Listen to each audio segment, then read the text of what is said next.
You think you know what danger looks like. You think it's the obvious threats, the guy with gang tattoos eyeing your wallet, the stranger following too close in a dark alley, the aggressive drunk spoiling for a fight. Well, you're wrong. Real danger wears yoga pants and orders decaf lattes. It ties its hair in a messy bun and scrolls through Instagram while waiting for friends who are running late. It looks exactly like every other woman you've ignored in 1,000 coffee shops across America. Real danger doesn't announce itself with flexed muscles or raised voices. TBH, it doesn't need to. It's been trained by the best military in the world to blend in, to be underestimated, to let you make the first and last mistake. In a small cafe in San Diego, 3 men are about to learn this lesson the hard way. They've picked their target, a petite brunette sitting alone, distracted by her phone, wearing clothes that cost more than their rent. She looks soft. Vulnerable. Easy. They have no idea she's spent the last 8 years jumping out of helicopters into hostile territory, that she can put a bullet through a playing card at 500 meters, or that she's killed more enemy combatants than all 3 of them have brain cells combined. They're about to find out. Some mistakes you don't get to make twice. What happens when predators become prey? When the hunter becomes the hunted? When criminals pick the absolute wrong woman on the absolute wrong day? This is that story. The coffee tastes like battery acid mixed with regret. I'm stirring it for the 15th time when she walks in, and, Christ almighty, every head in this place swivels like we're all attached to the same broken mechanism. 5'0" in designer jeans that probably cost more than my monthly mortgage, dark hair pulled back in one of those deliberately messy buns that takes 20 minutes to achieve. She's got that whole California health thing going, yoga mat tucked under one arm, phone welded to her palm, skin that's never seen a day of real work. Perfect target.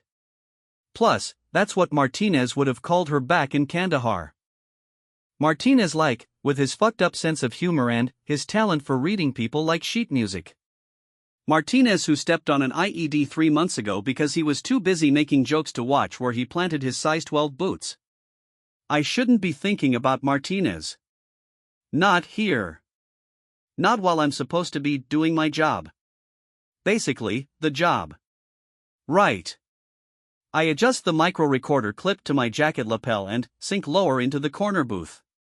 3 tables away, the Valdez brothers and their muscle for brains cousin Tommy are pretending to read newspapers while they case every woman who walks through that door. 36 hours of surveillance, and they've finally found their type. Young. Rich. Alone. Coffee Cafe Morning Glory, what kind of pretentious bullshit name is that for a place that serves liquid disappointment in recycled paper cups? But it's perfect for what Diego and Carlos Valdez do. Upscale neighborhood, expensive clientele, security cameras positioned just wrong enough to miss the action. They've been working this area for 8 months. 14 confirmed victims, which all of them fitting the same profile as the brunette who just ordered a skinny vanilla latte with oat milk. Sweet baby, pretty much, Jesus, oat milk.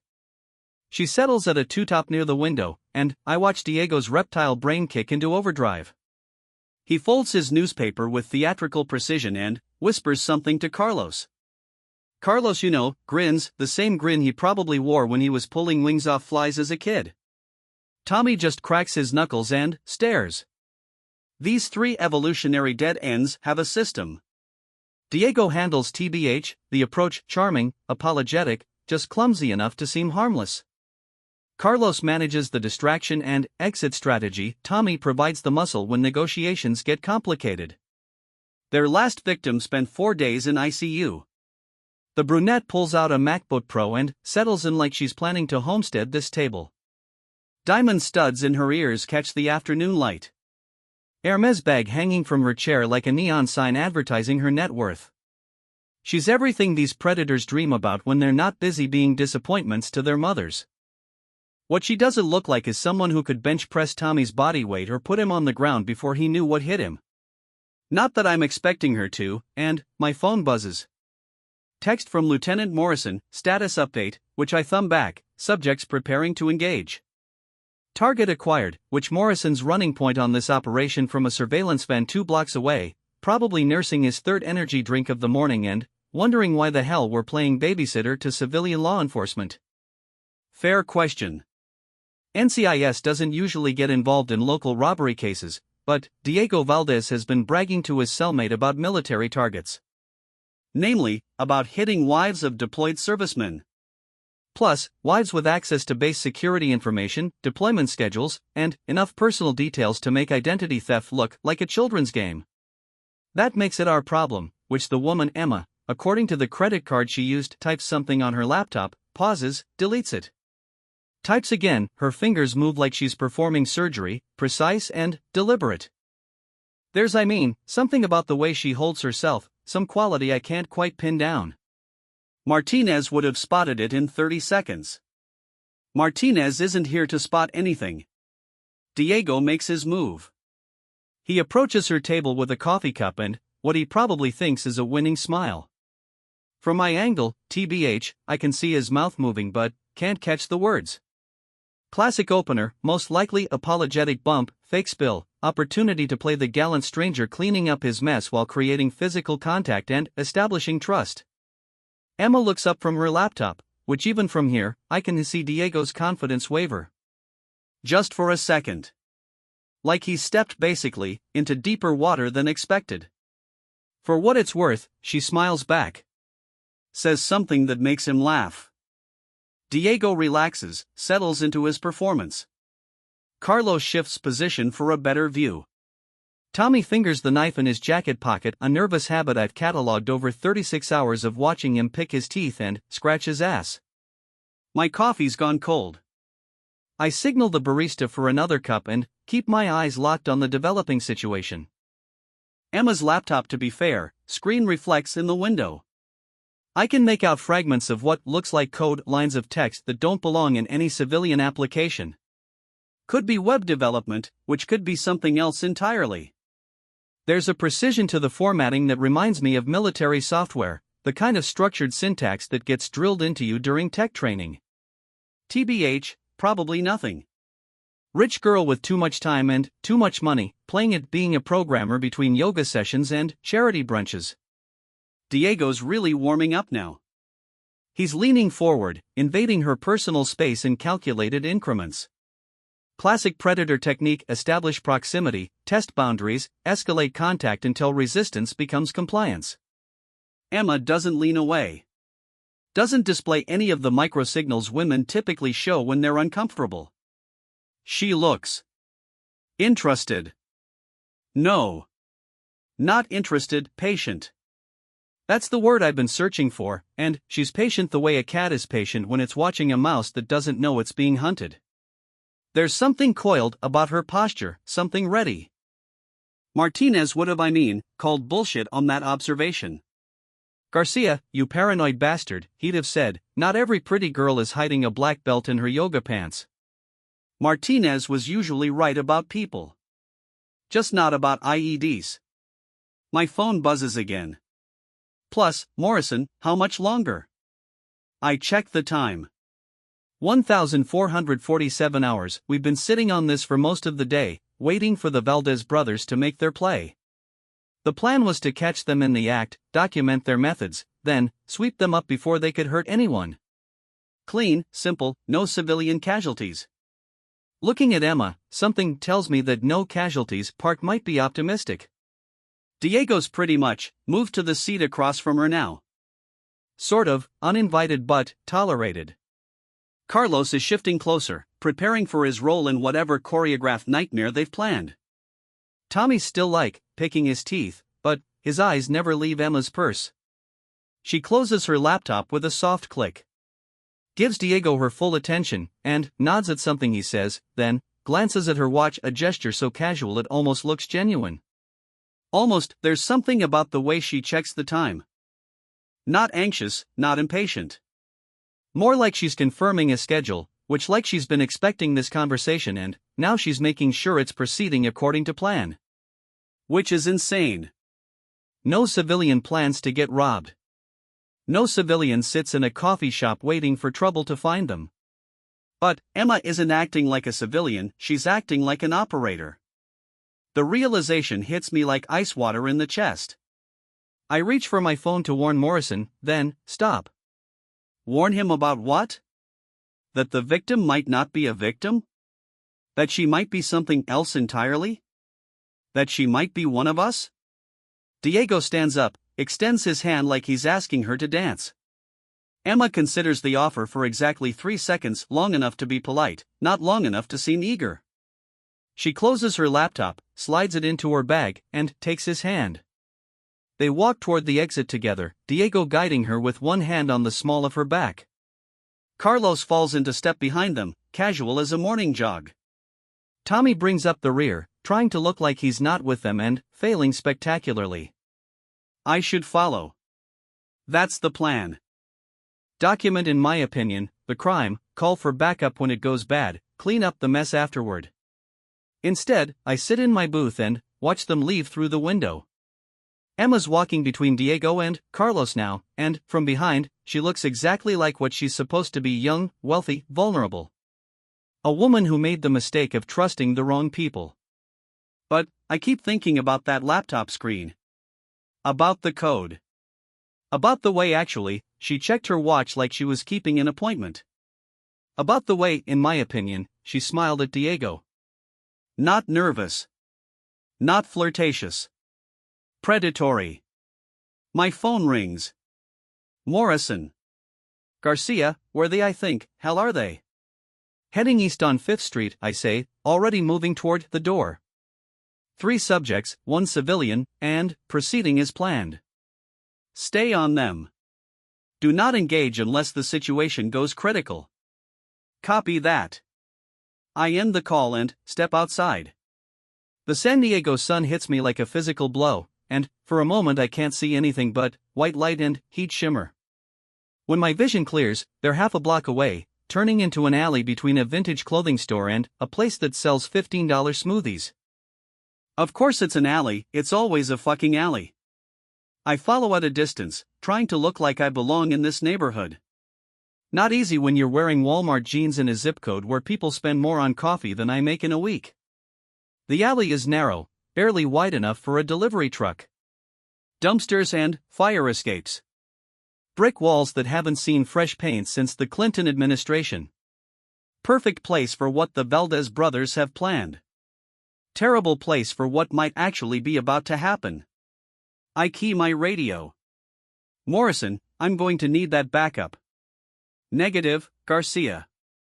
Maintain distance and observe. Sir, I think we might have a problem. What kind of problem?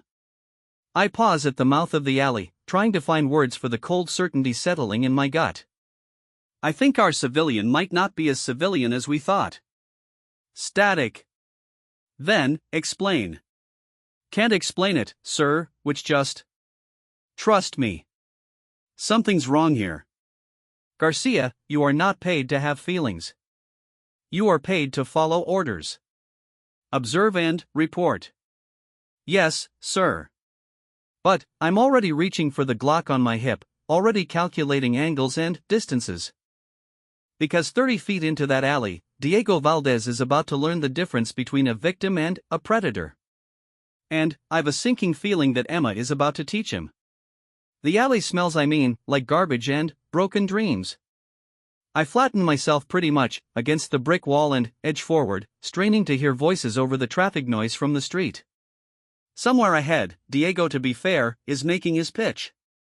Probably telling Emma about his sick mother or his disabled brother, whatever sob story works best for extracting cash and credit cards. Carlos will be watching the exits, and Tommy will be flexing his fingers, getting ready to make pain if persuasion doesn't work. They have no idea what they've walked into. Neither do I. But, I'm about to find out. Plus, I reach the corner where the alley bends left, take a breath, and peer around the edge of the building. What I see stops me cold. Emma is standing with her back to the dead-end wall, exactly where you'd expect a victim to be. Diego is 3 feet in front of her, close enough to grab, far enough to run if things go sideways. Carlos is blocking the alley entrance, casual but alert. Tommy is pulling something from his jacket, probably the knife. Standard robbery formation.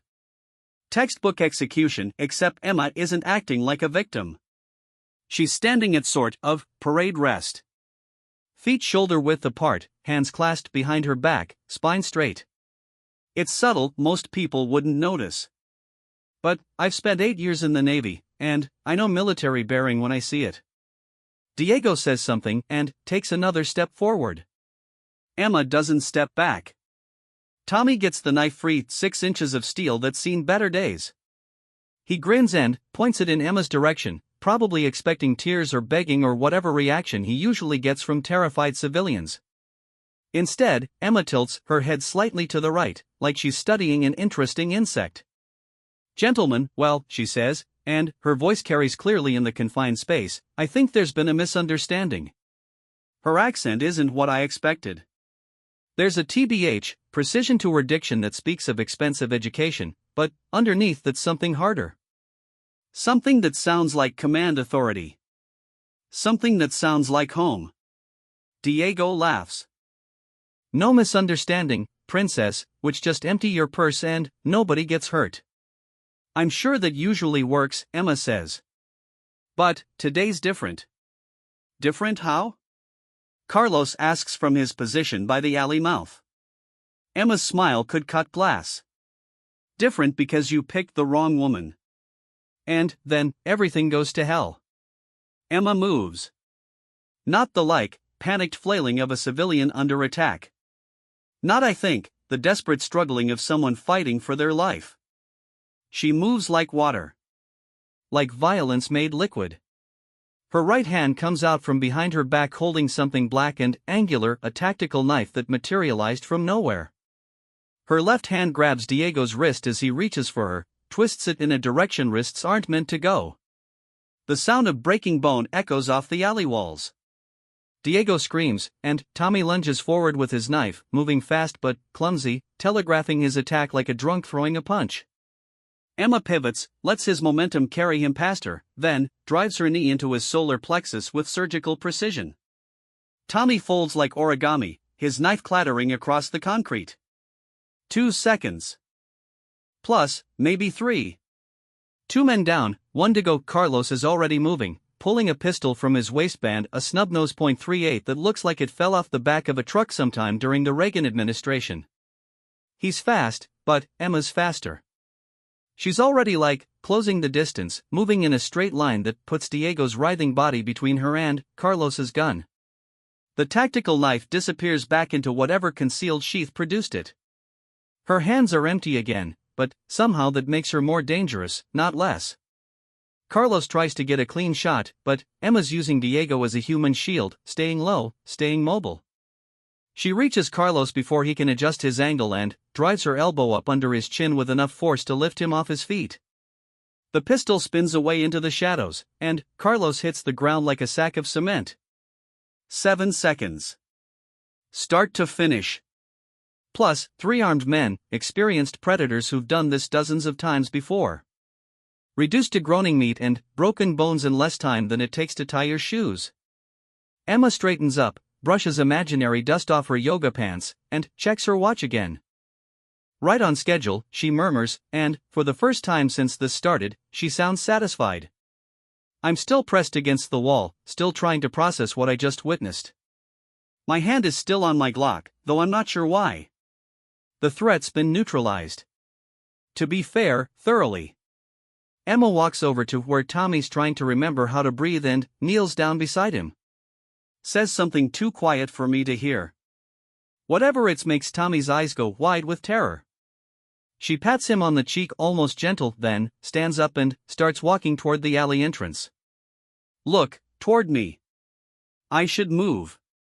Should fall back, maintain surveillance distance, call Morrison and report that our operation just took a hard left turn into Crazy Town. Instead, I step around the corner and into her path. Military?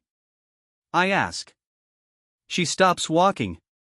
Looks me up and down with eyes that catalog details the way a sniper catalogs targets.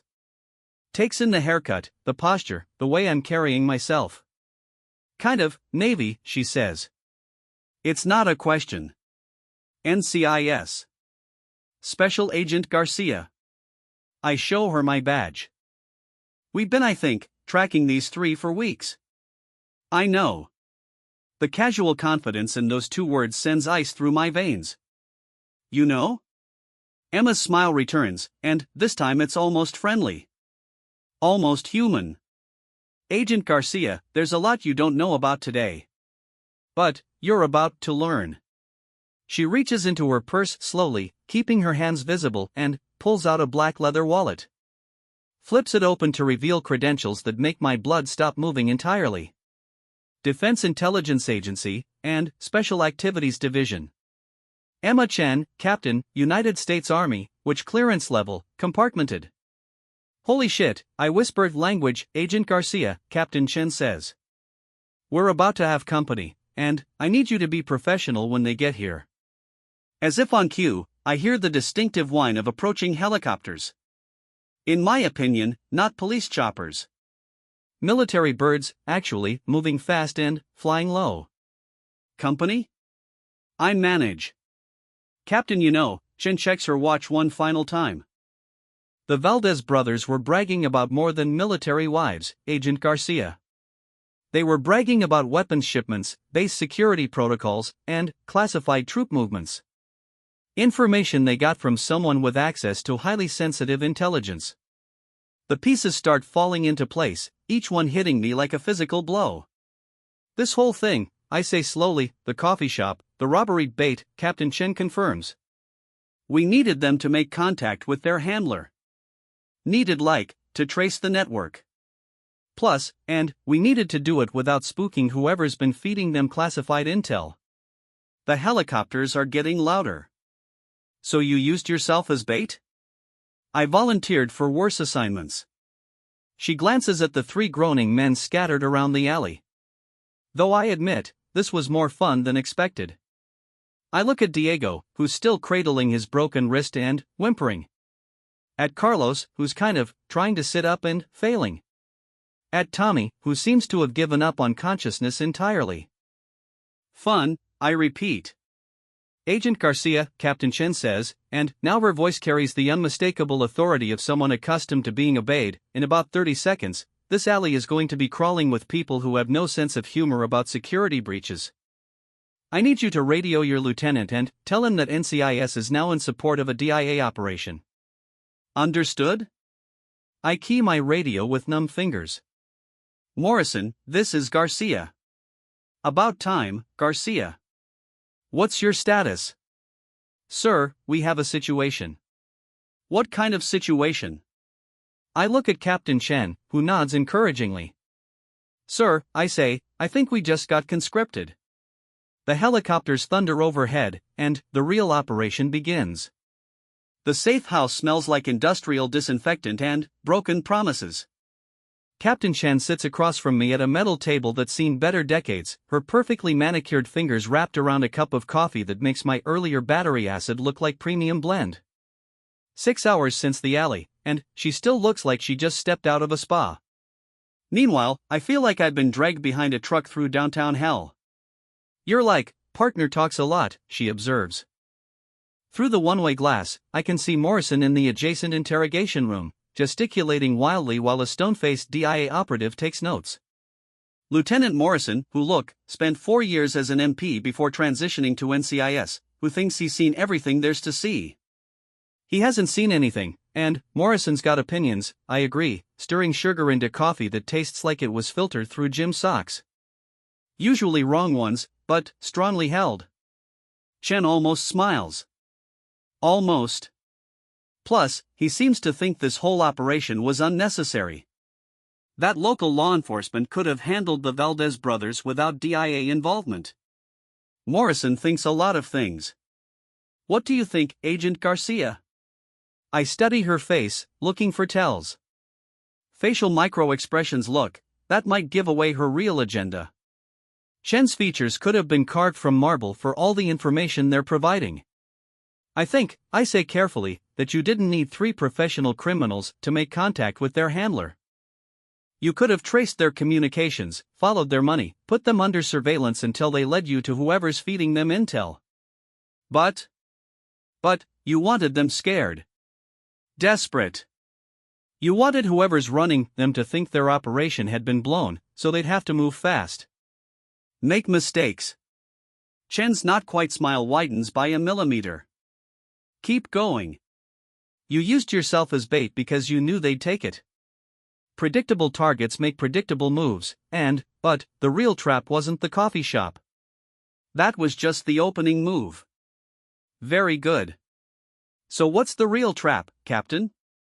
Chen checks her watch, a habit that's starting to annoy me. Agent Garcia, how much do you know about the port of San Diego? The question hits me sideways. To be fair, cargo port, naval base, and lots of security, lots of traffic. Why? Because in 6 hours, a container ship called the Mariana's Dream is going to dock at Pier 47. Officially, it's carrying automotive parts from South Korea. Unofficially, it's carrying something much more interesting. She slides a tablet across the table. The screen shows satellite imagery of a massive cargo vessel, magnified enough to make out individual containers stacked like building blocks on its deck. Container 47 Alpha 7, she says, pointing to a blue rectangle near the ship's stern. According to the manifest, it contains transmission parts for Hyundai. According to our intelligence, it contains enough military-grade weapons to outfit a small army. The coffee in my stomach turns to acid. Weapons bound for where? That's what we're going to find out. The Valdez brothers weren't just collecting intelligence about base security, Agent Garcia. They were mapping the port of San Diego's patrol schedules, guard rotations, and inspection protocols. For a weapons shipment. For the biggest illegal arms transfer on the West Coast in 20 years. I lean back in my chair, trying to process the scope of what she's describing. How big is big? Chen taps the tablet screen. The image zooms out, revealing dozens of containers stacked across the ship's deck. Red dots appear over at least 30 of them. Assault rifles, light machine guns, rocket-propelled grenades, plastic explosives, and enough ammunition to supply a small war, she recites in the same tone most people use to read shopping lists. Total street value, honestly, approximately $40 million. Jesus Christ. It gets worse. The buyer isn't some garden-variety criminal organization. Intelligence suggests this shipment is bound for a domestic terrorist cell with active plans to attack military installations on the West Coast. The room feels like it's shrinking. How do you know all this? Because 3 days ago, we intercepted communications between the ship's captain and someone with access to classified Navy intelligence. Someone who knows which containers to target, which inspection schedules to avoid, and which routes provide the least security oversight. Someone on the inside. Someone on the inside, Chen confirms. Someone who's been feeding information to criminal networks for months. Someone who turned the Valdez brothers into intelligence assets without them realizing it. I think about Diego's broken wrist, about Carlos unconscious on the alley floor, about Tommy's wide-eyed terror when Chen whispered whatever she whispered in his ear. They don't know who they're working for. They think they're working for Maria Santos, a mid-level drug dealer who pays them for information about military families. They have no idea Maria Santos is actually Major Sarah Kellerman, Army Intelligence, currently stationed at Naval Base San Diego. The name hits me like a physical blow. Kellerman? I know that name. You should, and she was your predecessor's partner on a joint task force investigating port security vulnerabilities. Had full access to shipping schedules, patrol routes, inspection protocols. Perfect position to identify weaknesses in the system. Was my predecessor's partner. Past tense. Chen's expression hardens. Plus, Agent Marcus Webb. Killed in a car accident 8 months ago. Single vehicle collision, no witnesses, very convenient timing. The pieces start clicking together, forming a picture I don't want to see. You think Kellerman killed him? I think Agent Webb got too close to something he wasn't supposed to see. I think Major Kellerman decided he was a liability. And I think she's been using his access credentials ever since to monitor NCIS investigations. The safe house feels like it's spinning around me. That's impossible. Webb's access was revoked immediately after his death. Standard protocol. Standard protocol assumes the person revoking access isn't working for the other side. I stand up so fast my chair falls over backward. The crash echoes through the small room like a gunshot. You're telling me NCIS has been compromised? I'm telling you that Major Kellerman has been playing a very long game, and, until today, she was winning. Chen stands as well, moving with the fluid grace I witnessed in the alley. Agent Garcia, the Mariana's Dream docks in 5 hours and 37 minutes. Major Kellerman, look, will be there to ensure the weapons transfer goes smoothly. This is our one chance to catch her in the act. Our chance? You know the port better than anyone on my team. You've worked with Webb, understand his investigation methods, know which protocols he would have focused on.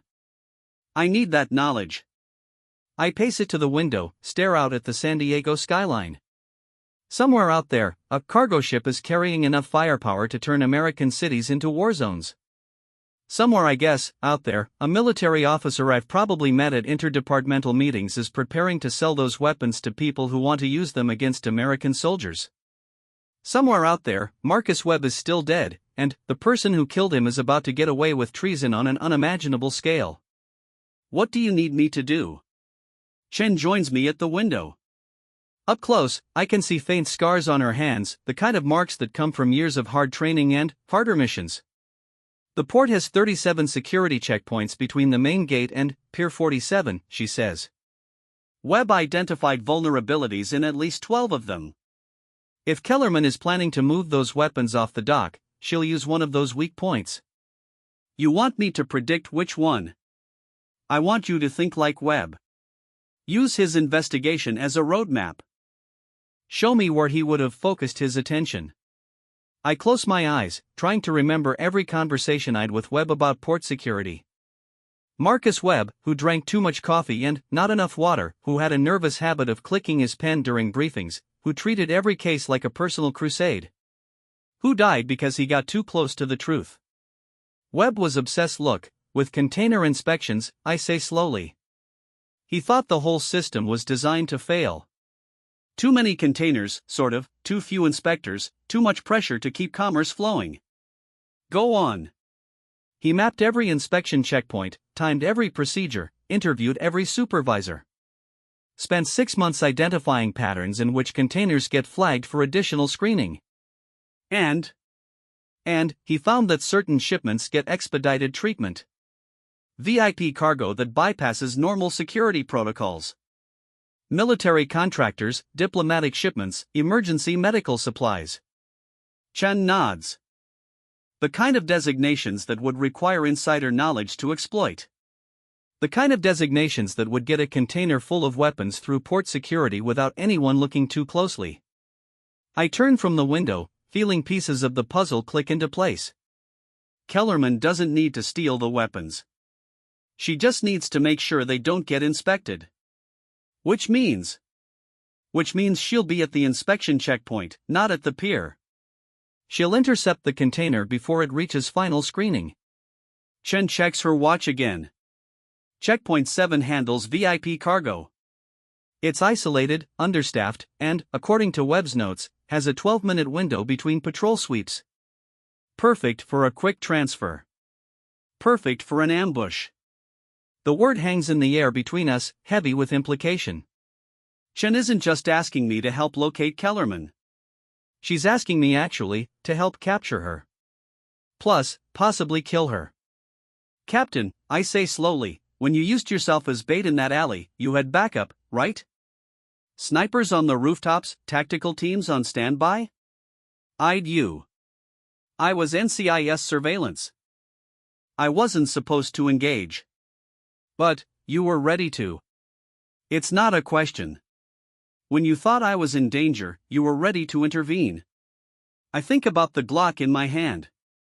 About the calculations I was making, about the moment when I decided Morrison's orders mattered less than preventing a civilian casualty. Yeah. I was ready. Good. Because tonight, Agent Garcia, ready is all we have. Chen moves to an equipment case in the corner of the room, opens it to reveal enough tactical gear to outfit a small invasion. night vision goggles, communications equipment, body armor, and weapons that definitely aren't standard NCIS issue. The port closes to civilian traffic at 2200 hours, she says, pulling on a tactical vest. Security shifts change at 22:30. The Marianas Dream docks at 2300. Kellerman will make her move between 23:15 and 23:30 during the shift transition when coverage is thinnest. How many people on your team? 4. Plus you, if you're willing. 5 people against an entire weapons smuggling operation? Chen straps on a sidearm, checks the chamber with practiced efficiency. Agent Garcia, I've run operations in Afghanistan with worse odds and better results. The key isn't having more people. The key is having the right people in the right positions. And if something goes wrong? Then, Major Kellerman disappears, the weapons make it onto American streets, and a lot of innocent people die. Chen meets my eyes. But, nothing's, I guess, going to go wrong, and we're going to catch her red-handed, roll up her entire network, and prevent the biggest domestic terrorism attack since Oklahoma City. She makes it sound simple. Like we're planning a grocery store run instead of a military operation against a trained intelligence officer with unknown resources and backup. One question, I say. How do we know Kellerman will be alone? Chen pauses in the middle of strapping on knee pads. We don't. How do we know she doesn't have her own tactical team? We don't. How do we know this isn't a trap designed to eliminate DIA operatives who got too close to her operation? Chen finishes with the knee pads, stands up, and looks me directly in the eyes. We don't. But, we're going anyway. We're going anyway. I think about Marcus Webb, who thought he was investigating port security and ended up dead in a ditch. About the Valdez brothers, who thought they were committing simple robberies and ended up as pawns in an international weapons trafficking scheme. About myself, who thought I was running surveillance on small-time criminals and ended up recruited for a counter-terrorism operation. None of us knew what we were getting into. The difference is, this time I've a choice. What's my role? I ask. Chen's smile, could power a small city. Agent Garcia, I guess, you're going to help me catch a traitor. The port of San Diego at night looks like an industrial cathedral. Cranes reach toward the sky like mechanical prayers, their lights blinking in synchronized sequences that spell out messages only longshoremen understand. Container stacks form geometric mountains, each one big enough to hide an army. Or a weapons shipment worth $40 million. Radio check, Chen's voice crackles through my earpiece. Garcia, 5x5. Martinez here. The voice belongs to Chen's communications specialist, a wiry Hispanic man who looks like he could bench press a Volkswagen. Not well, the same Martinez who died in Kandahar. Different Martinez. Equally kind of dead if this goes sideways. Thompson checking in. Sniper. Positioned on honestly, a crane overlooking checkpoint 7 with a rifle that could put a bullet through a quarter at 800 yards. Rodriguez pretty much ready. Demolitions expert, though Chen hasn't explained why we need someone who specializes in blowing things up. I'm trying not to think too hard about the implications. Chen here. All stations, the Marianas Dream docked 17 minutes ago. Harbor pilot reports normal approach, no complications. Kellerman should be moving into position within the next 10 minutes. Through my night vision goggles, the port looks like a green-tinted alien world. I'm crouched behind a container stack 50 yards from checkpoint 7, watching for movement through the geometric maze of cargo and machinery. Checkpoint 7 consists of a small prefab building, a vehicle inspection bay, and enough floodlights to illuminate a football stadium. During normal operations, every container passes through this checkpoint for final security screening before being released to trucking companies. Tonight, it's deserted except for 2 guards who think they're pulling routine night duty. They have no idea they're about to witness either a successful counter-terrorism operation or a bloodbath. Movement, Thompson reports from his sniper position, which 2 vehicles approaching from the north gate. Black SUV, white panel van. Copy that. Can you see inside the vehicles? Negative, which windows are tinted? Chen's voice remains calm, professional. All stations, we have multiple vehicles inbound. Prepare for contact. My heart starts beating faster. Up until this moment, there was always a chance Chen was wrong. A chance sort of, Kellerman would be a no-show, or the intelligence was bad, or this whole operation was based on faulty assumptions. The approaching vehicles suggest otherwise. Garcia, what's your visual on the checkpoint? I adjust my position, using a gap between containers to get a better angle on the inspection facility. The two security guards are still visible through the building's windows, drinking coffee and reading newspapers. Completely unaware that their quiet night is about to go straight to hell. Two guards, both, inside the main building. No visible weapons, but standard protocol suggests they're armed. Copy. We need those guards out of the line of fire. How? Leave that to Rodriguez. As if on cue, a small explosion rocks the port about half a mile away. Not big enough to cause serious damage, but definitely loud enough to get attention. The lights in the checkpoint building flicker, and both guards look up from their newspapers. Fire alarm triggered at Container Storage Area 12, Rodriguez reports. Guards should respond to investigate. Through my scope, I watch both guards grab flashlights and head for the door. Standard procedure, investigate all security alarms immediately, even obvious false alarms. Within 60 seconds, they're jogging across the tarmac toward the source of the distraction. Guards clear, I report, and outstanding. Thompson, what's the status on those vehicles? SUV stopped at the checkpoint. 4 individuals dismounting.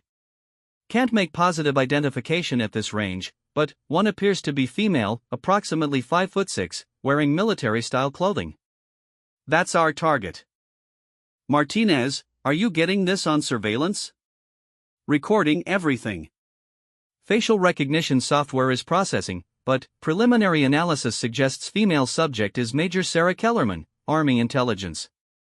8 months of investigation, 6 hours of planning, and 30 minutes of tactical positioning all coming down to this moment. A traitor, a weapons shipment, and 5 federal agents crouched in the dark playing the most dangerous game of their careers. Chen, the van is moving to the container inspection area, Thompson reports. Looks like they're preparing to load something. Copy. Garcia, can you see container 47 Alpha 7 from your position? I scan the inspection yard through my night vision. Containers are stacked everywhere, but most have identification numbers painted on their sides. It takes me almost 2 minutes to locate the right one. Visual on 47 Alpha 7. It's positioned for easy access, about 20 yards from the inspection building. Perfect. Kellerman's team is going to crack that container and transfer the weapons to the van. Our job is to let them incriminate themselves before we move in. Let them? Agent Garcia, we need evidence. Video footage of Major Kellerman personally involved in weapons trafficking. Without that, she walks away from this and disappears. And if something goes wrong while we're collecting evidence? Then, we adapt. Through my scope, I watch 4 figures approach the container. One of them, definitely female, definitely matching Kellerman's height and build, produces what looks like an electronic device and holds it against the container's locking mechanism. They're opening the container, I report. Plus, let them. The lock clicks open with an audible snap. The container doors swing wide, revealing the interior. Even through night vision, I can see the contents clearly. Wooden crates stacked floor to ceiling.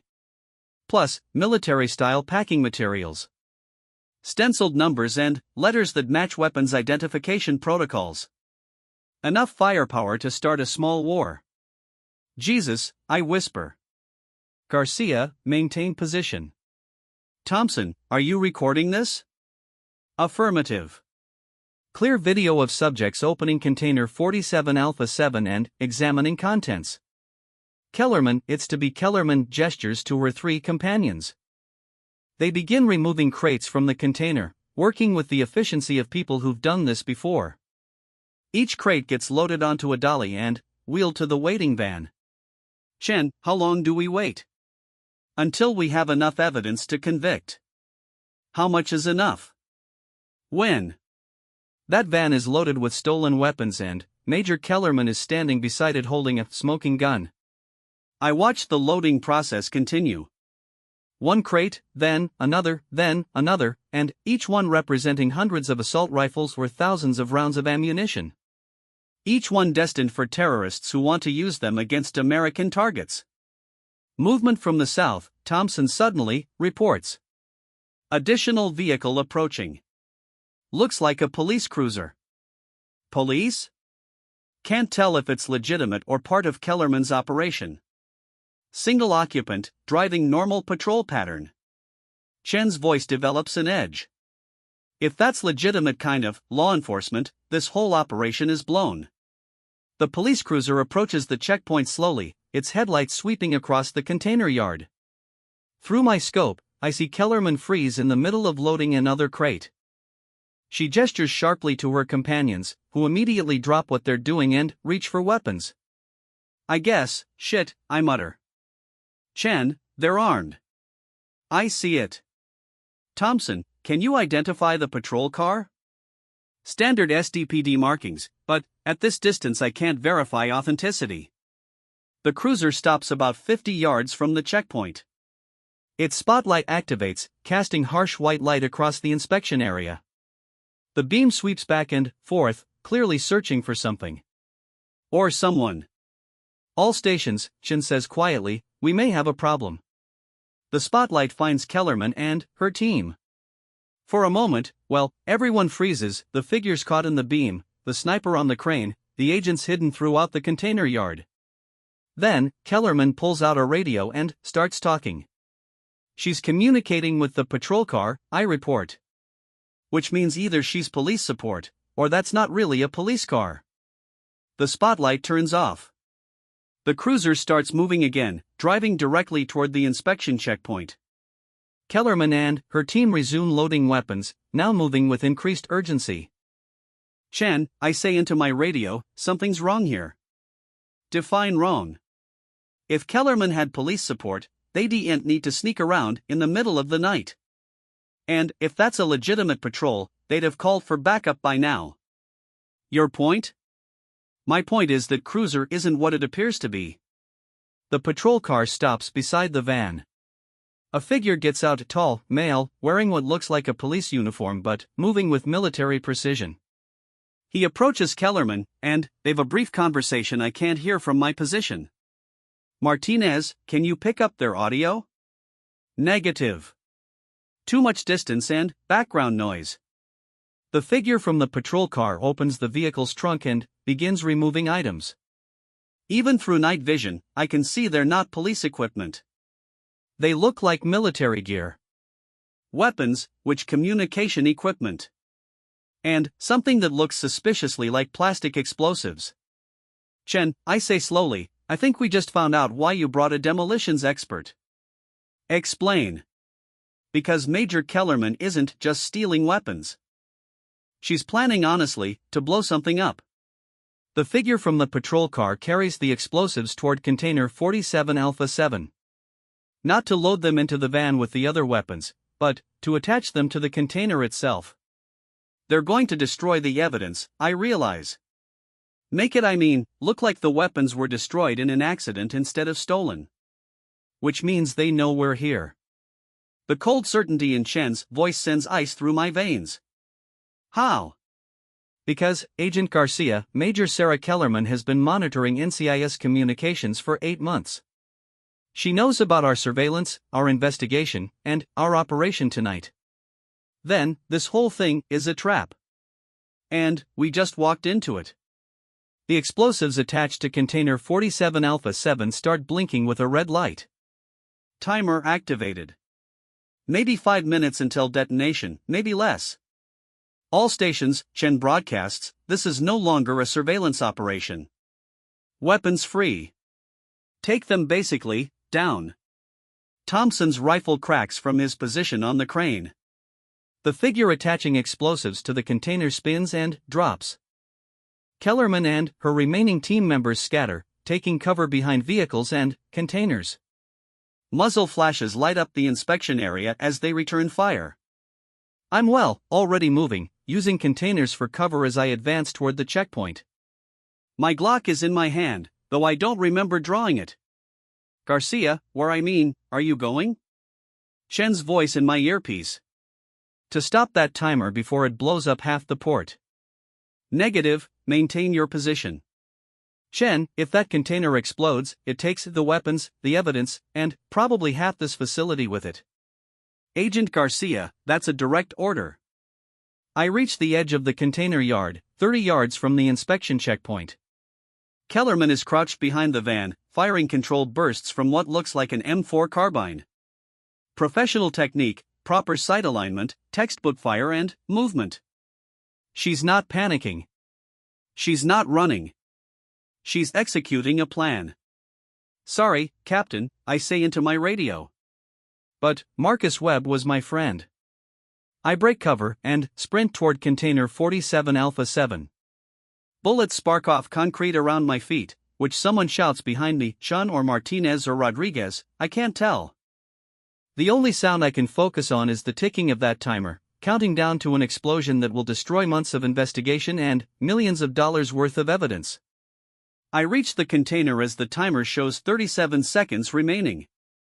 36. 35. The explosive device is more sophisticated than I expected. Military-grade plastique wired to an electronic detonator with enough redundancy to survive tampering attempts. This isn't something you defuse with wire cutters and good intentions. 30 and 29. Garcia, get out of there. Chen's voice, frantic now. Look, 25. I grab the explosive device and run, and not away from the container, not toward safety. Toward the water. Plus, the port of San Diego sits right on the harbor.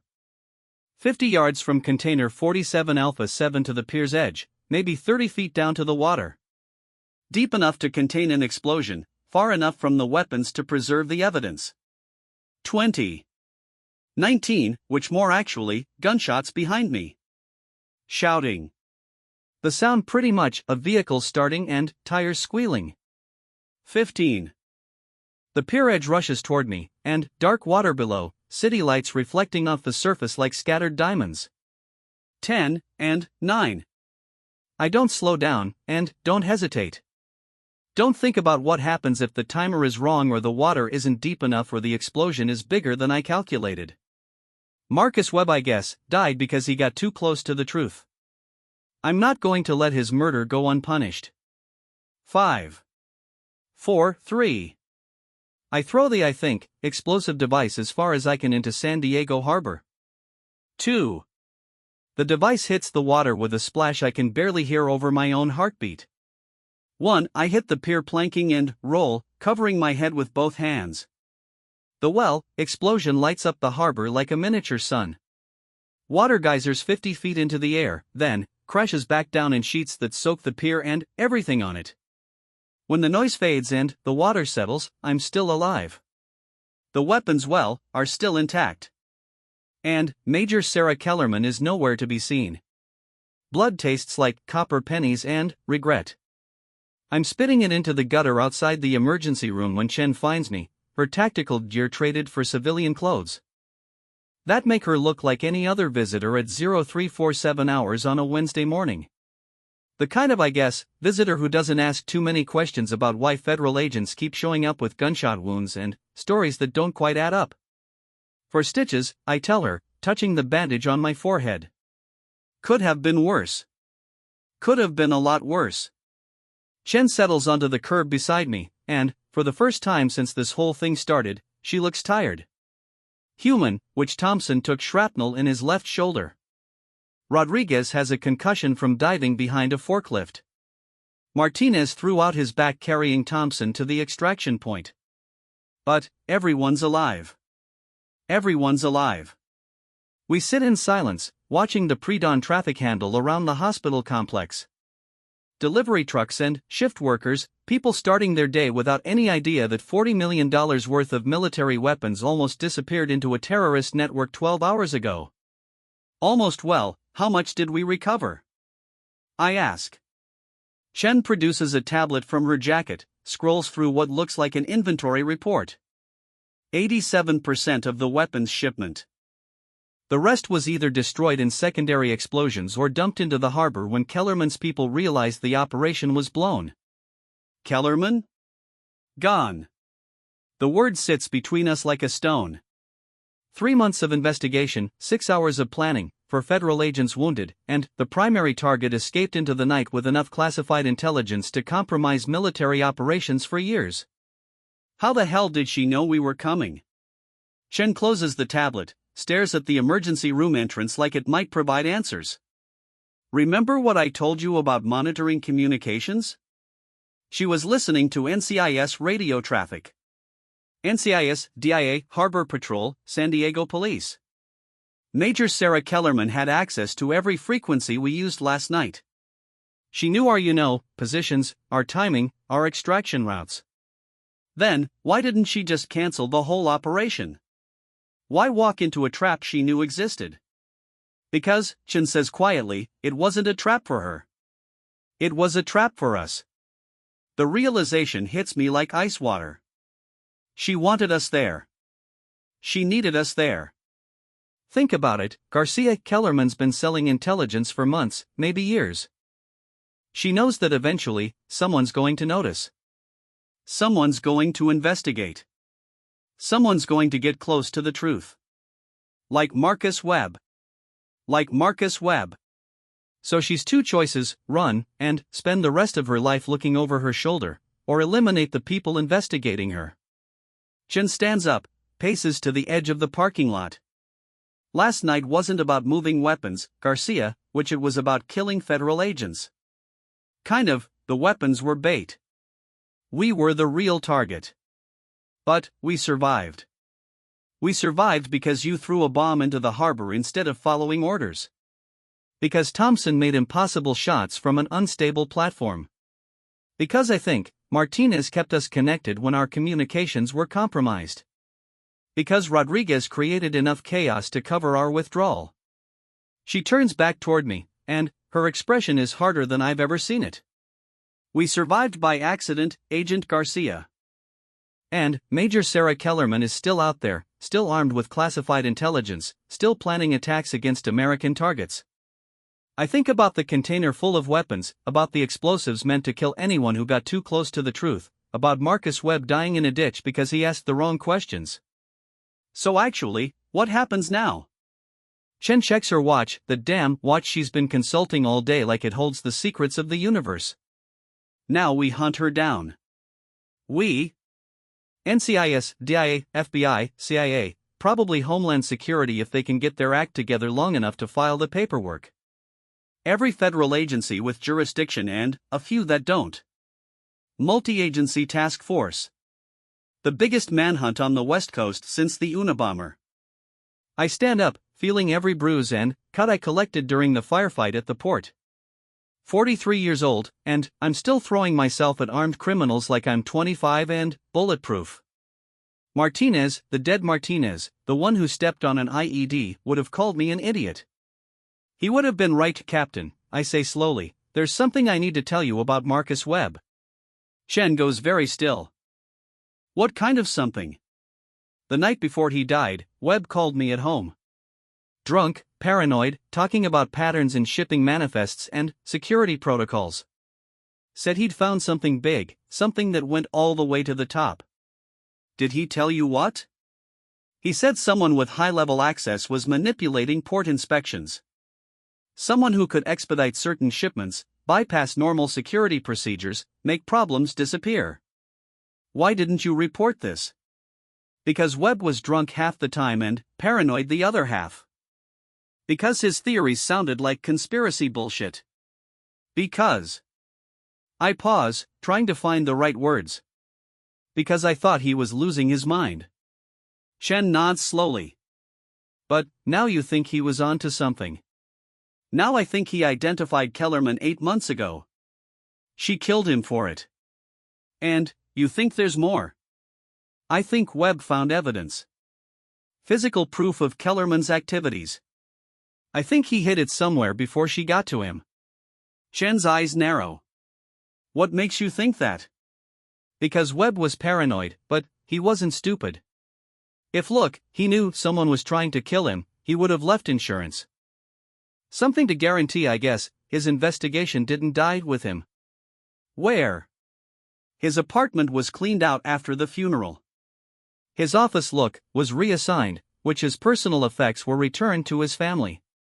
I pause, remembering details I should have paid attention to months ago. But Webb had a storage unit. Off-site, paid actually, for through a separate bank account. Private security company, no government oversight. Chen is already pulling out her phone. Address? I give her the location, watch her thumb through contacts until she finds whoever handles search warrants at 0400 hours on a Wednesday morning. The conversation is brief, professional, and conducted in the kind of language that gets doors opened without questions. We'll have access in 2 hours, she says, ending the call. We? Agent Garcia, you know Marcus Webb better than anyone on my team. You understand his investigation methods, his filing system, his way of thinking. If he left evidence behind, you're the one most likely to find it. I look at the emergency room entrance, at the early morning sky beginning to lighten over San Diego, at the city full of people who have no idea how close they came to disaster. And, if we don't find anything? Then, Major Sarah Kellerman disappears into the wind, and every military installation on the West Coast spends the next decade looking over its shoulder. Marcus Webb's storage unit smells like old paper and broken dreams. Unit 247 at Secure Space Self-Storage, paid for through an account Webb opened 6 months before his death. Tucked for what it's worth, between a grandmother's Christmas decorations and a divorced dad's exercise equipment, like the most dangerous secrets in the world were just another collection of stuff too important to throw away but too painful to keep at home. Chen plays the flashlight beam across neat rows of filing cabinets while I sort through boxes of documents. Webb was methodical, almost obsessive about documentation.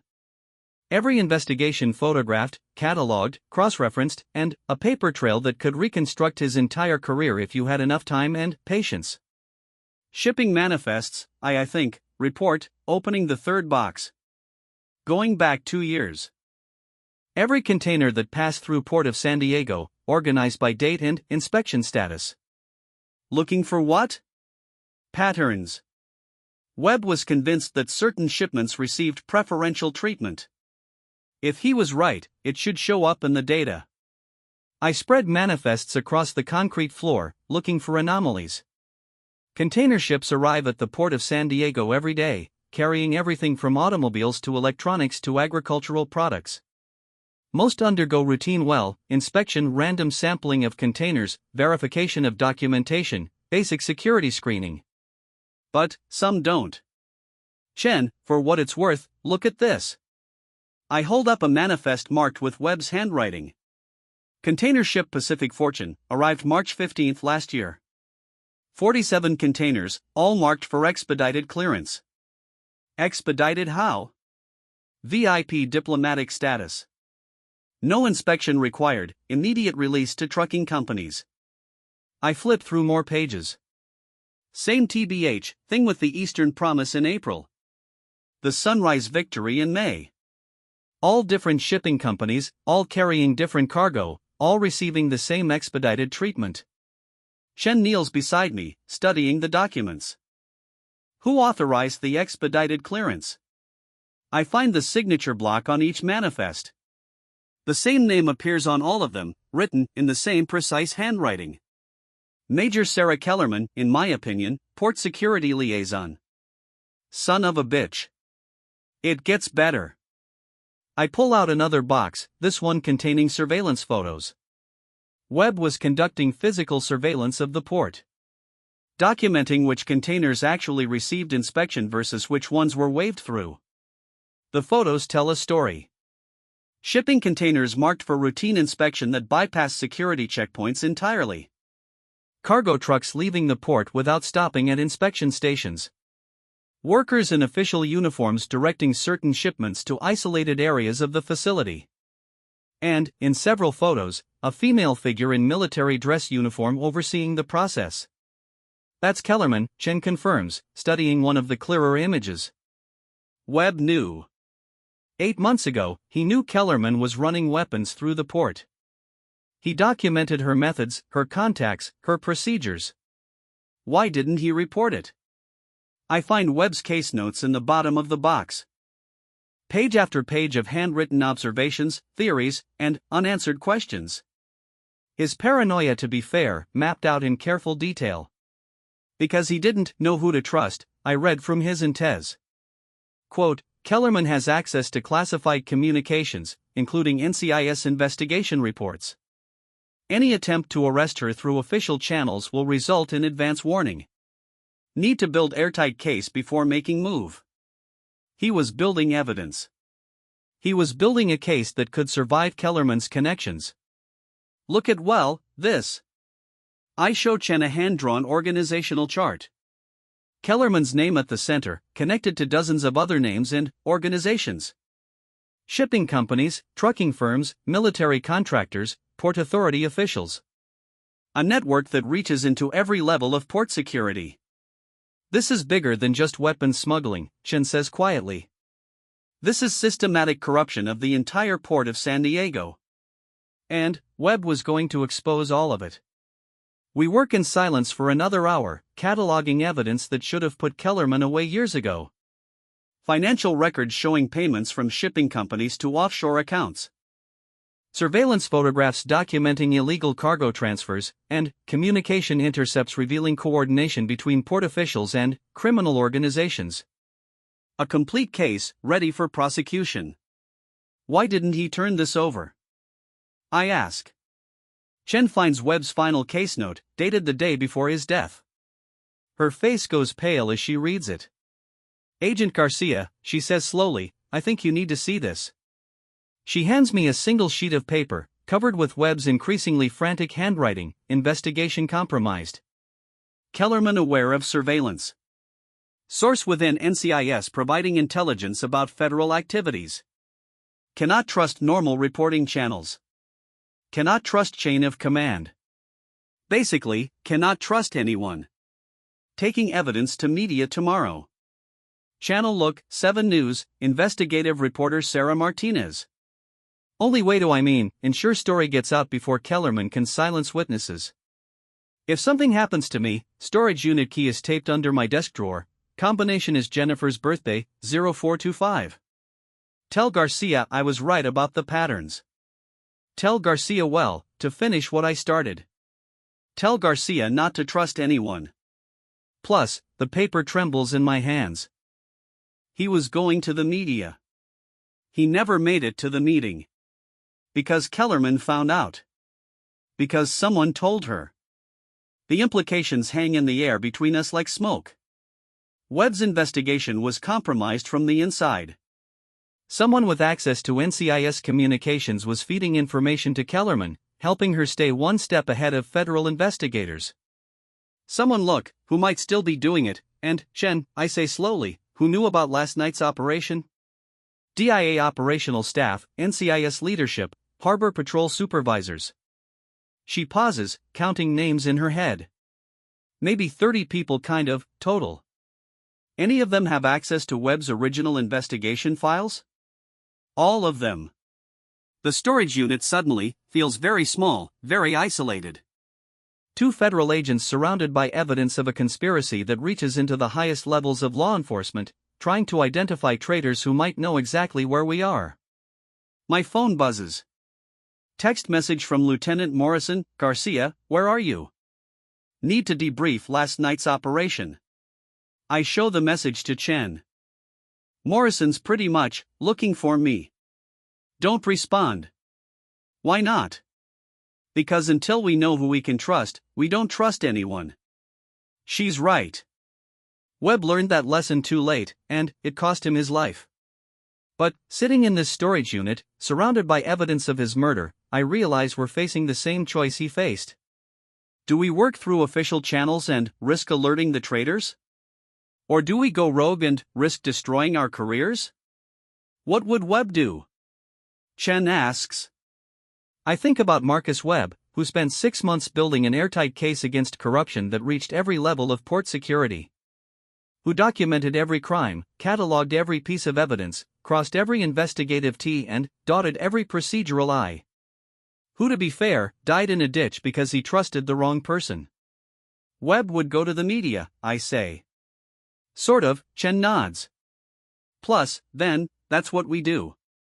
Channel 7 News sits in a glass tower overlooking downtown San Diego, broadcasting truth to a city that mostly doesn't want to hear it. Sarah Martinez, the reporter Webb was supposed to meet, agrees to see us after Chen flashes credentials that open doors and close questions. Martinez is younger than I expected, maybe 35, with the sharp eyes and caffeinated energy of someone who's made a career out of asking uncomfortable questions. Her office walls are covered with awards for investigative journalism, and her desk is buried under enough documents to rebuild the Library of Congress. Marcus, Webb, she says when Chen explains why we're here. I waited for him for 3 hours. When he didn't show, I figured he'd gotten cold feet. He didn't get cold feet, I say. He got murdered. Martinez's expression sharpens. You have proof of that? Chen slides Webb's storage unit evidence across the desk. Financial records, surveillance photos, organizational charts mapping corruption through the port of San Diego. 8 months of investigation compressed into a manila folder that could bring down a dozen careers. Jesus Christ, Martinez whispers, flipping through the documents. That's not even the good stuff, I tell her. Chen produces a second folder. Last night's surveillance footage from the port, showing Major Sarah Kellerman personally overseeing the transfer of military weapons to civilian vehicles. High-definition video of a serving army officer committing treason in real time. This is incredible, Martinez says. This is Pulitzer-level incredible, but why bring it to me? Why not handle this through official channels? Because official channels are compromised, Chen explains. Someone with access to federal communications has been feeding information to Kellerman for months. We don't know who, and we can't risk tipping them off. So you want me to break the story? We want you to break it before Kellerman realizes what we found in Webb's storage unit. Martinez studies the evidence for another 10 minutes, asking technical questions about chain of custody, verification procedures, legal implications. Professional skepticism, the kind that keeps investigative reporters from becoming the subjects of their own cautionary tales. I'll need corroboration, she finally says. Independent verification of your claims. What kind of verification? Other sources. People, I guess, willing to go on record about port corruption, weapons trafficking, the murder of federal agents. Chen and I exchange looks.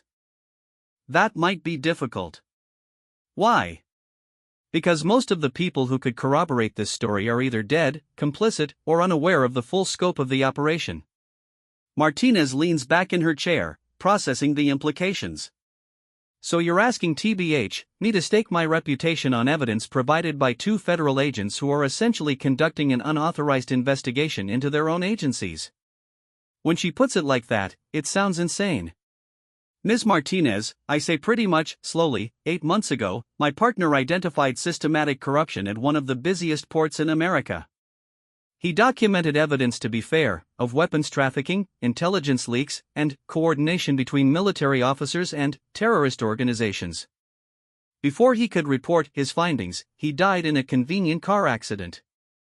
And, I think Major Sarah Kellerman is planning attacks against military installations on the West Coast using weapons she's been smuggling through the port of San Diego. I think she's been getting help from people inside federal law enforcement. And I think she's going to keep killing anyone who gets too close to the truth. Including you. Including us. Martinez nods slowly. When do you need this story to air? Tonight, Chen says. Before Kellerman realizes we found Webb's evidence. That's impossible. I need time to verify sources, confirm details, build corroboration. Ms. Martinez, Chen interrupts, how long do you think we have before the people who killed Marcus Webb realize we're following the same investigation trail? The question hangs in the air like a challenge. Martinez looks at the evidence spread across her desk, then, at the two federal agents who've just asked her to risk everything on a story that could either expose the biggest government conspiracy in decades or destroy her career with unsubstantiated allegations. "I'll need exclusive access to all your evidence," she says finally. "Done. I'll need interviews with both of you, on camera, using your real names." "Agreed. And, I'll need you to understand that once this story airs, there's no going back. Your careers in federal law enforcement are over. Your superiors will disavow you, your agencies will prosecute you, and your lives will never be the same." Chen looks at me. I think about Marcus Webb, who died trying to do the right thing. About the Valdez brothers, who had no idea they were pawns in an international conspiracy. About $40 million worth of weapons that almost made it into the hands of terrorists. About the choice between career survival and actually serving the country we swore to protect. "Ms. Martinez," I say, "some things are more important than careers." She smiles, the first genuine emotion she's shown since we walked into her office. "Then, let's go catch some traitors." The story airs at 1100 hours, during the morning news slot when most of San Diego is drinking coffee and pretending to care about traffic reports. Chen and I watch from a safe house DIA maintains for situations exactly like this, when federal agents need to disappear while the bureaucratic fallout settles. The house smells like industrial carpet cleaner and the regret of previous occupants who made career-ending decisions in service of the greater good. "Good morning, I'm Sarah Martinez with Channel 7 News," the television announces. "Today we begin a special investigative series into systematic corruption at the Port of San Diego, military weapons trafficking, and the murder of a federal agent who tried to expose the truth." The screen fills with Webb's photograph, the official NCIS portrait that makes him look younger and more optimistic than he ever did in real life. Agent Marcus Webb, Naval Criminal Investigative Service, died 8 months ago in what authorities described as a single-vehicle traffic accident. But, evidence obtained by Channel 7 News suggests Agent Webb was murdered to prevent him from exposing a conspiracy involving stolen military weapons, compromised port security, and coordination between Army intelligence officers and criminal organizations. My phone has been ringing constantly for 20 minutes. Morrison, trying to find out where I am and why I'm not answering official communications. My section chief, demanding an immediate report on last night's port operation. Internal Affairs, beginning what will undoubtedly be a long and unpleasant investigation into my association with unauthorized media releases. I turn the phone off, and tonight, Channel 7 News presents exclusive surveillance footage showing Major Sarah Kellerman, United States Army Intelligence, personally overseeing the transfer of military-grade weapons to civilian vehicles at the Port of San Diego. The footage fills the screen, high-definition video of Kellerman directing her team as they load assault rifles and explosives into unmarked vans. Her face is clearly visible, her actions undeniable. Major Kellerman, who served as port security liaison for the past 2 years, had access to shipping manifests, inspection schedules, and security protocols that allowed certain containers to bypass normal screening procedures. More footage.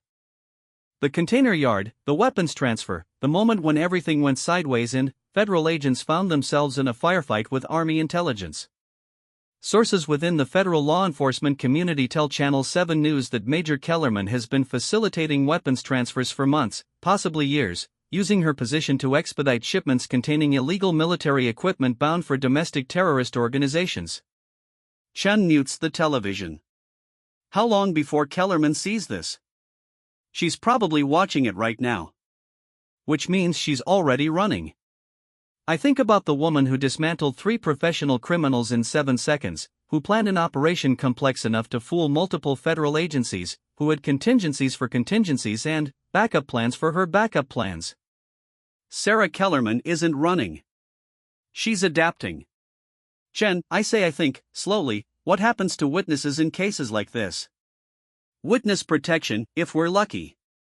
New identities, new lives, new careers somewhere far from San Diego. And, if we're not lucky? We end up like Marcus Webb. The television shows more footage from last night, the explosion in the harbor, federal agents taking cover behind shipping containers, the aftermath of a military operation disguised as a port inspection. Channel 7 News has confirmed that the weapons recovered during last night's operation were bound for a domestic terrorist cell with active plans to attack military installations throughout California. The value of the recovered weapons is estimated at over $40 million. My phone buzzes with a text message. Unknown number, agent actually, Garcia, we need to talk. I show the message to Chen. Her face goes pale. Plus, Kellerman? Has to be. Another message, Pier 19, Embarcadero Park. Come alone, and 1 hour. She wants to, meet. It's a trap. Of course it's a trap. I stand up, check my service weapon, make sure I've enough ammunition for whatever Kellerman has planned. But, it's also an opportunity. An opportunity to get killed. An opportunity to finish what Marcus Webb started. Chen grabs my arm. Garcia, don't be an idiot. Kellerman is a trained intelligence officer with resources we can't even imagine. She's had 8 months to plan for this contingency.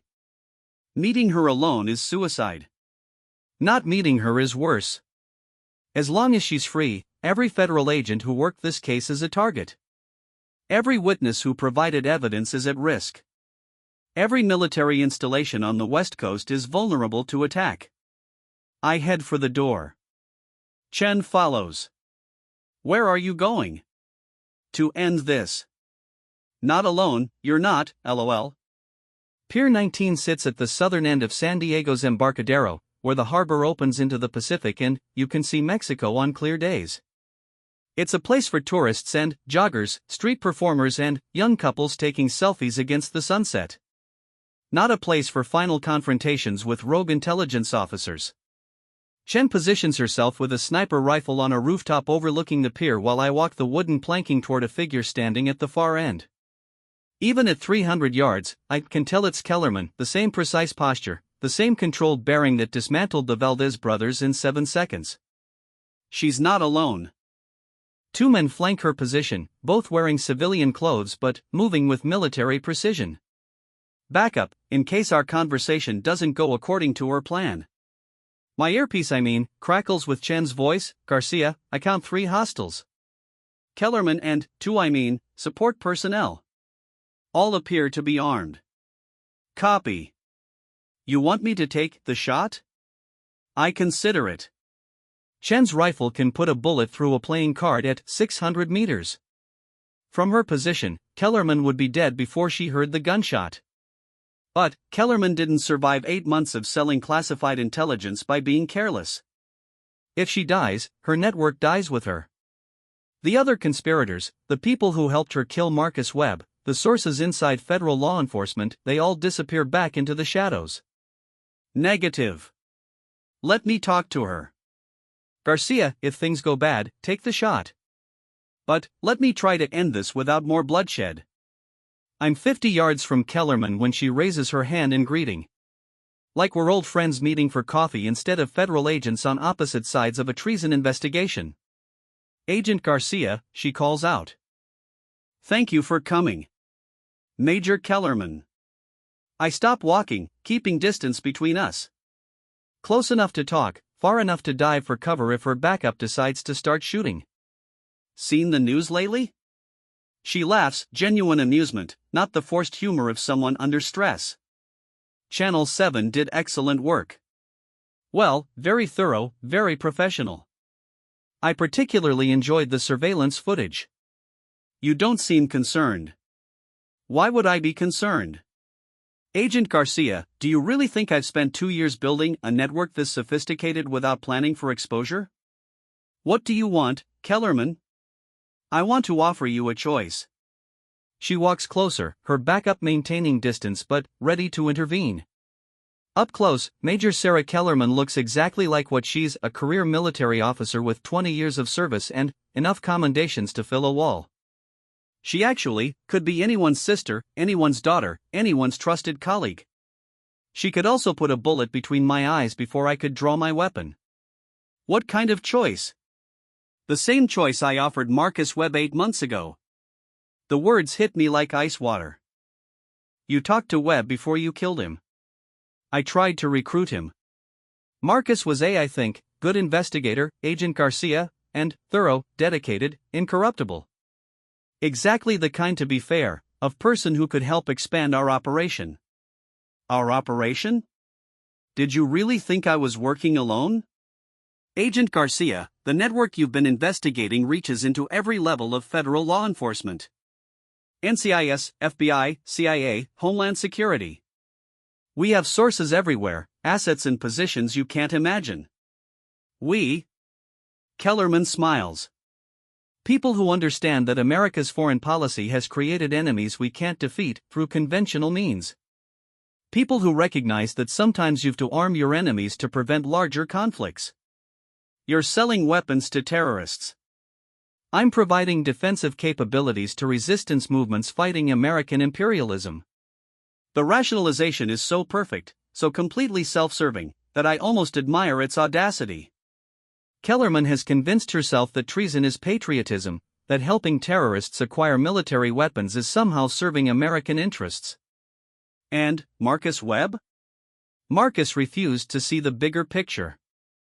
Refused to understand that sometimes good people have to do terrible things to prevent worse outcomes. So you killed him. So I eliminated a threat to an operation that has prevented 3 major terrorist attacks against American soil. Prevented attacks by giving terrorists the weapons to carry them out? Prevented attacks by maintaining communication with resistance movements, by establishing trust relationships, by ensuring that when they do strike, we know about it in advance. The logic is insane, but I can see how it might make sense to someone who's spent years in the intelligence community. Double agents, false flag operations, controlled opposition, all standard tactics in the shadow world where Kellerman operates. All reasons to commit treason with a clear conscience. What's the, to be fair, choice you're offering me?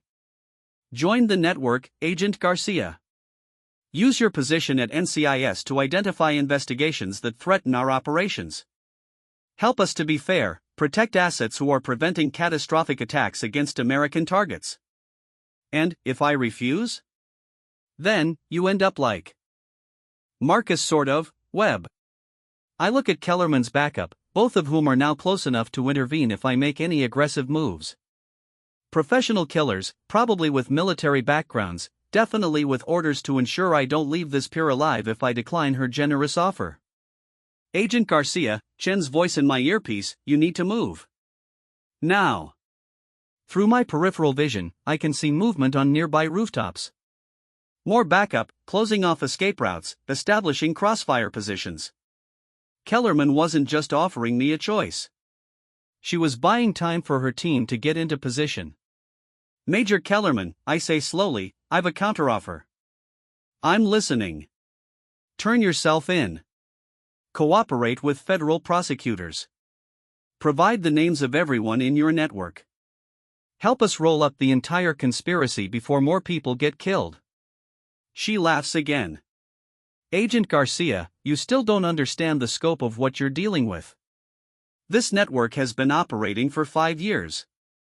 We have assets and positions that would shock you.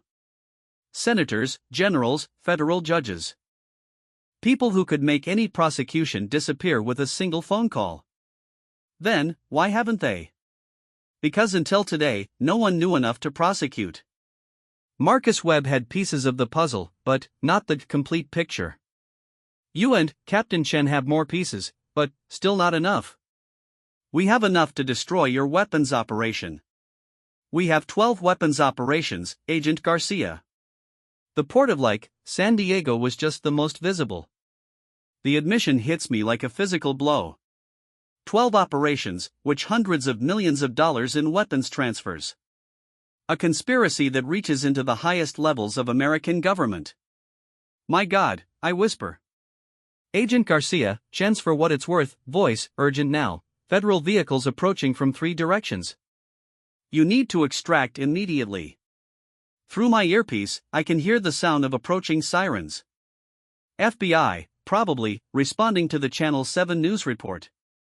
Or Homeland Security, launching their own investigation into port security breaches. Or Kellerman's people in federal law enforcement, coming to clean up loose ends. Looks like our conversation is being interrupted, Kellerman observes. Looks like it. Agent Garcia, you've 30 seconds to decide. Join us, or join Marcus Webb. I think about Marcus Webb, who spent 6 months building a case against corruption he couldn't imagine. About the Valdez brothers, who became pawns in a game they didn't understand. About $40 million in weapons that almost reached terrorists planning attacks against American targets. About the choice between survival and doing what's right. Major, I guess, Kellerman, I say, reaching slowly for my service weapon, go to hell. Everything happens at once. Kellerman's backup draws weapons, moving with practiced coordination. Chen's rifle cracks from her rooftop position, and one of them drops. Kellerman herself produces a pistol from somewhere, fast and smooth and aimed directly at my chest. I dive left, rolling behind a concrete barrier as bullets spark off the pier planking. My Glock is in my hand now, though I don't remember drawing it. Federal agents, someone shouts from behind us. Drop your weapons. The cavalry has arrived, though I'm not sure whose side they're on. More gunshots. Chen's rifle, to be fair, methodical and precise. Return fire from automatic weapons, military-grade equipment that shouldn't be in civilian hands. I peer around basically, the barrier, trying to get a visual on Kellerman. She's moving toward the edge of the pier, using her remaining backup as a shield. Professional withdrawal, probably with an extraction plan we haven't anticipated. Garcia, where's she? Chen's voice. Moving to the water. Looks like she's an exit strategy. Through the chaos of gunfire and shouting federal agents, I hear the sound of an approaching boat. Fast, powerful, designed for quick extraction operations. Kellerman reaches the edge of the pier as the boat pulls alongside. Her remaining backup provides covering fire while she prepares to jump down to the vessel. For what it's worth, she's going to escape.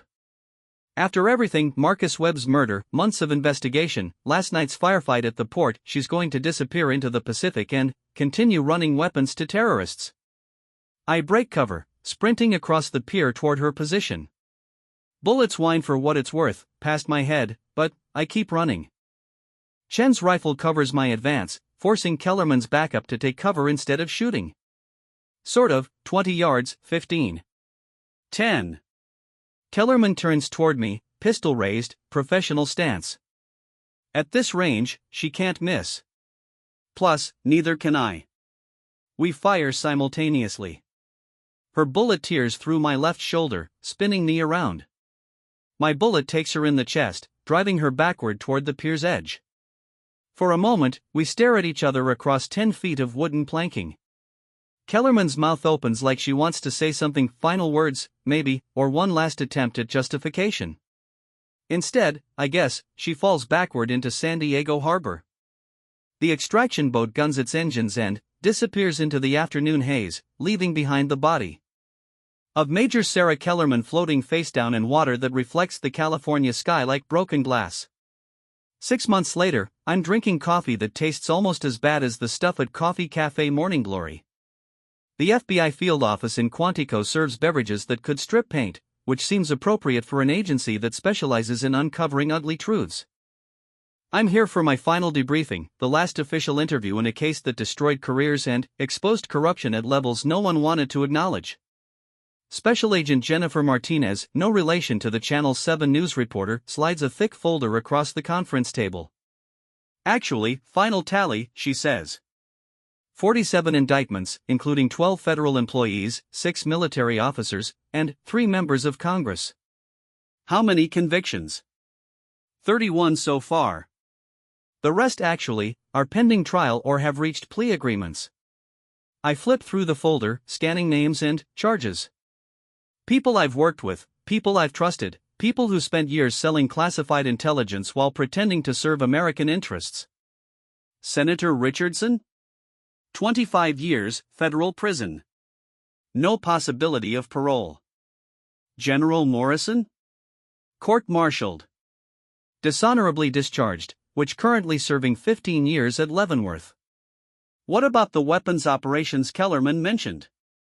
The other 11 sites? Agent Martinez grimaces. We've identified 7 pretty much of them, which Portland, Seattle, Los Angeles, San Francisco, Oakland, Long Beach, and Tacoma. Total recovery value, approximately $230 million in military equipment.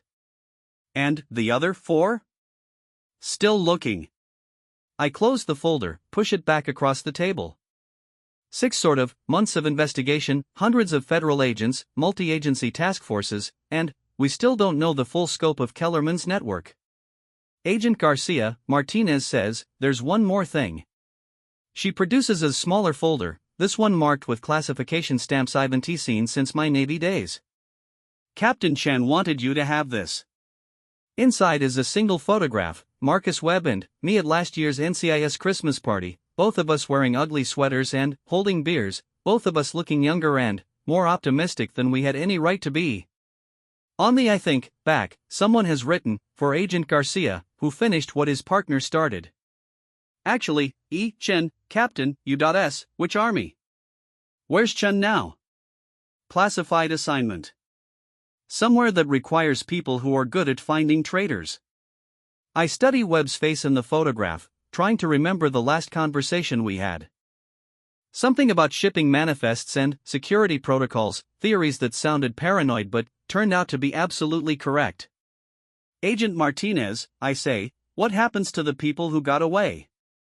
Kellerman's network, I guess, was bigger than we caught. There have to be others out there. There are always others out there, Agent Garcia. That's why we keep working. She's right, of course. Corruption isn't a problem you solve once and forget about. It's a condition that requires constant vigilance, constant investigation, constant willingness to ask uncomfortable questions about people you're supposed to trust. Marcus Webb understood that.